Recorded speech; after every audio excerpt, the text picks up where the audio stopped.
L'arrivée du printemps peut-elle freiner l'expansion du coronavirus? Plus de 82 500 cas de Covid-19 sont connus dans le monde actuellement, dont plus de 78 000 en Chine. Pour l'instant, 2800 personnes ont perdu la vie. Chaque jour, de nouveaux cas sont recensés en Chine et ailleurs dans le monde. Le coronavirus chinois s'étend, mais jusqu'à quand? Donald Trump a sa petite idée.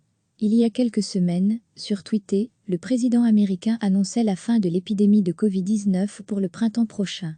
Il faisait référence à une discussion entre le président chinois, Xi Jinping et lui, sur la lutte contre le coronavirus, affirmant qu'il, NDLR, le président chinois, réussira, d'autant plus que le temps commence à se réchauffer, et on espère que le virus devienne plus faible et disparaisse. We be successful, especially as we start war mais the virus hopefully become weak and tangon. Gri discipline taking place in China, a President Xi strongly a we be a very successful operation. We are working closely with China to help.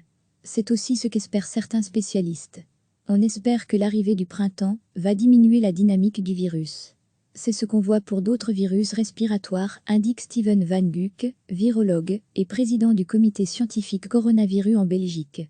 Pour l'instant, toutes les épidémies de coronavirus qu'on connaît disparaissent au printemps, confirme le professeur Didier Raoult, directeur de l'Institut hospitalo-universitaire Méditerranée Infection à Marseille.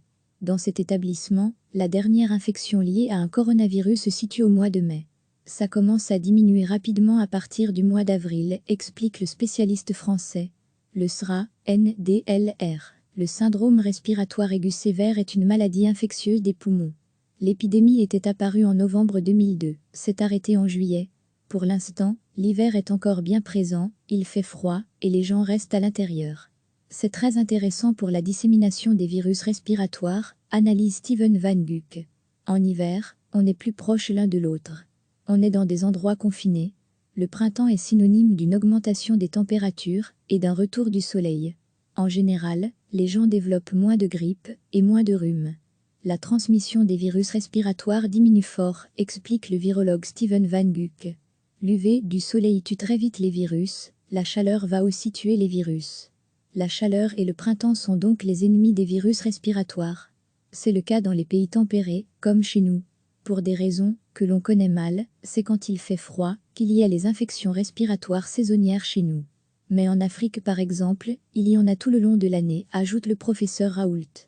Cela explique donc que des pays, comme la Thaïlande, soient touchés par le Covid-19, malgré des températures actuelles élevées. Mais les scientifiques restent très prudents concernant le Covid-19. Ils ne connaissent pas encore tout de ce type de coronavirus, alors va-t-il réagir de la même manière que les autres coronavirus? Il n'y a pas de garantie, car c'est un nouveau virus. Il n'y a pas d'immunité dans la population.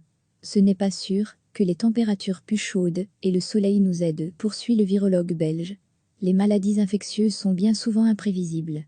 Quand il y a eu l'épidémie de grippe H1N1, NDLR, pandémie de grippe qui dure de 2009 à 2010, les cas ont commencé en juillet, rappelle le professeur Raoult. Chez nous, ils ont culminé en octobre, et ils ont disparu à partir de Noël. On n'a eu aucun cas pendant l'hiver. L'exemple de la grippe H1N1 montre la complexité des maladies infectieuses et surtout la difficulté de prévoir le futur du coronavirus. Même si l'espoir que le nombre de cas de Covid-19 diminue dans les prochaines semaines et les prochains mois existe bel et bien. Recevez chaque matin l'essentiel de l'actualité. Cliquez sur s'abonner pour recevoir les dernières nouvelles.